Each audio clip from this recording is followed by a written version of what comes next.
What if the financial mastermind you trusted your entire fortune with was secretly orchestrating the largest fraud in history?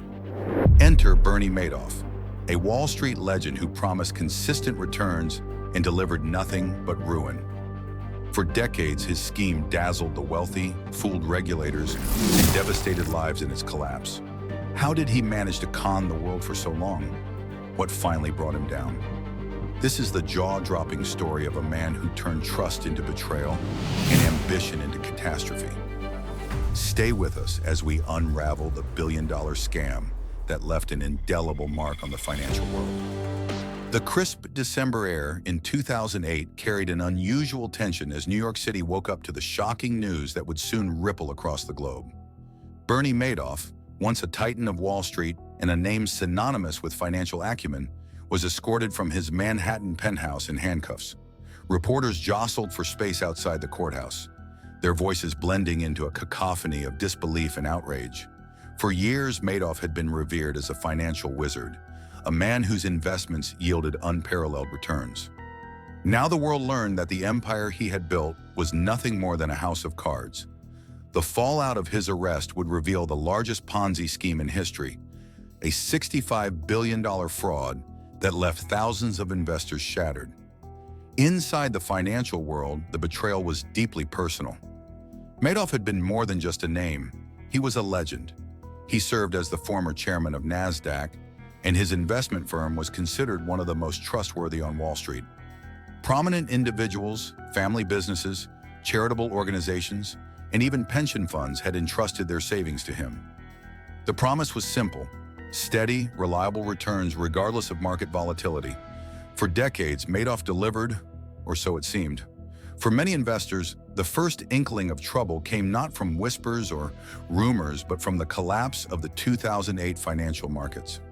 As panic swept through the global economy, investors began demanding withdrawals from their accounts, a request Madoff could no longer fulfill.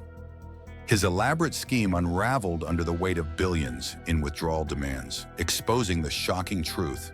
There were no actual profits, only an intricate web of lies and fabricated account statements. The day of his arrest marked a turning point, not just for Madoff's victims, but for the financial industry as a whole. Cameras captured heart-wrenching scenes of retirees clutching letters of disbelief, families who had lost everything weeping openly, and charitable organizations forced to shut their doors. Madoff's betrayal was not just financial, it was deeply emotional. For many, he had been a trusted advisor, even a friend. His ability to inspire such trust, only to exploit it for personal gain, made his fall from grace all the more shocking. The media frenzy surrounding Madoff's arrest was unparalleled. Every outlet dissected the story, attempting to unravel how one man could perpetrate such an enormous fraud. How had Bernie Madoff fooled the world for so long? How had regulators and seasoned financial experts failed to uncover the truth? These questions lingered in the air, fueling public outrage and setting the stage for one of the most infamous financial scandals in history. The answer to these questions, as the world would soon discover, lay in Madoff's masterful deception, his understanding of human psychology, and his ability to manipulate the very systems designed to prevent fraud. The story of Bernie Madoff was far from over. The arrest was only the beginning of a saga that would expose the fragility of trust, the allure of too-good-to-be-true promises, and the devastating consequences of unchecked greed. The success of Bernie Madoff's Ponzi scheme lay not only in its scale, but in its extraordinary sophistication. Unlike typical con artists, Madoff didn't prey on the naive or uninitiated. His victims included seasoned investors, prestigious financial institutions, and influential philanthropists. The allure of his operation was its exclusivity. Madoff built an image of scarcity, often turning away potential clients to foster the perception that his services were a privilege reserved for a select few. This strategy tapped into the psychology of trust and prestige. People felt fortunate to be allowed into his circle, unaware they were walking into one of the most elaborate frauds in history. At its core, Madoff's scheme operated like any other Ponzi operation. Money from new investors was used to pay returns to earlier investors, creating the illusion of legitimate profits. What set Madoff apart, however, was his uncanny ability to maintain this facade for decades. His firm generated remarkably consistent returns, often around 10 to 12% annually, even during economic downturns. These returns, though modest by comparison to high-risk investments, appeared steady and reliable, a beacon of stability in a volatile market. Madoff's background played a crucial role in his success. He was a pioneer in the financial industry, credited with innovations like electronic trading. As the former chairman of NASDAQ, he exuded credibility. People trusted him not only for his expertise, but also for his perceived integrity. Many investors never questioned the legitimacy of his operations because his reputation shielded him from scrutiny. Moreover, Madoff's operation was structured to avoid triggering red flags.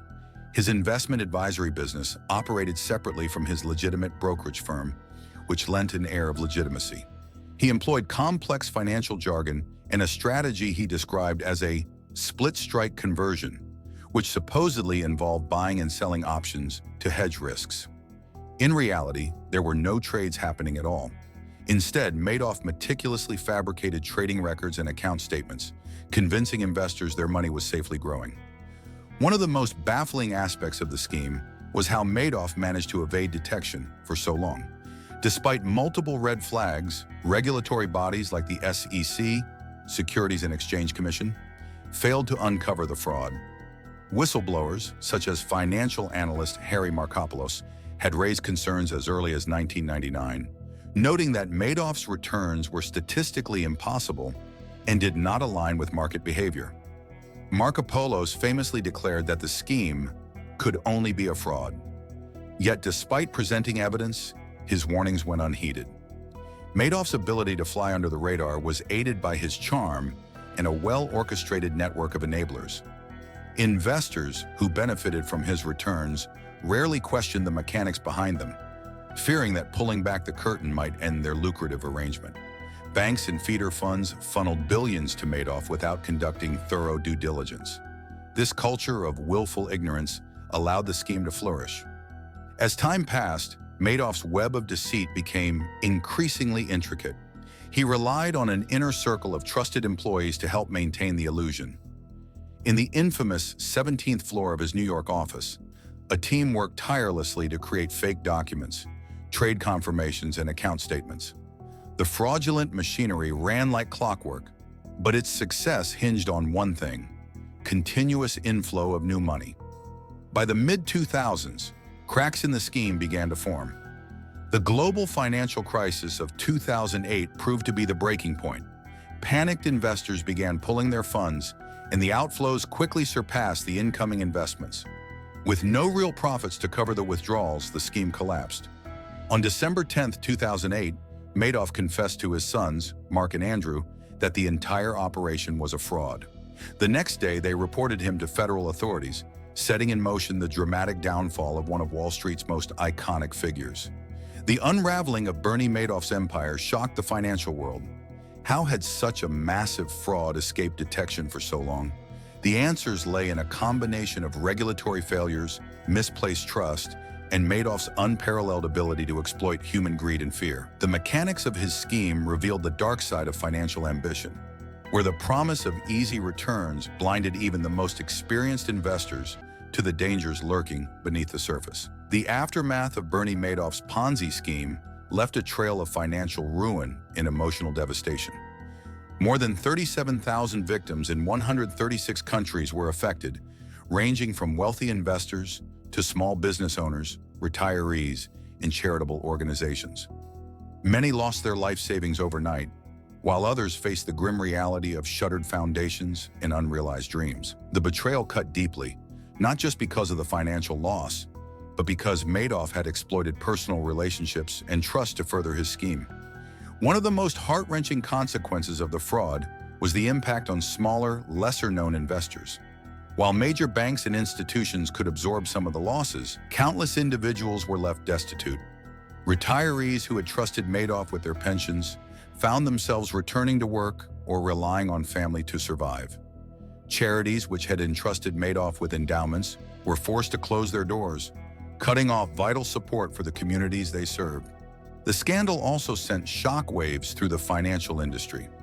It exposed glaring weaknesses in regulatory oversight, particularly at the SEC, which had failed to act on credible warnings. In the wake of the scandal, public trust in the financial system plummeted.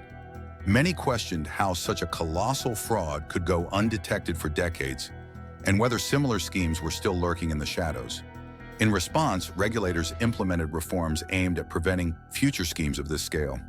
These included stricter reporting requirements for investment advisors, enhanced whistleblower protections, and more robust auditing standards.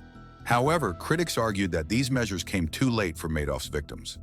Madoff himself was sentenced to 150 years in prison in 2009, the maximum sentence allowed, signaling the court's intent to deliver justice for his victims. His imprisonment, however, did little to alleviate the pain of those he had betrayed. For many, the scars left by the scheme were not just financial, but deeply emotional. The story of Bernie Madoff serves as a cautionary tale about the perils of blind trust and the darker side of ambition. It reminds us that even the most prestigious reputations can mask deceit, and that vigilance is essential in a world where greed often overshadows integrity. While the financial losses were immense, the true cost of Madoff's betrayal lay in the erosion of trust, a lesson that resonates long after the scandal has faded from headlines. If you enjoyed this deep dive, like, subscribe, and share for more shocking stories. Stay tuned.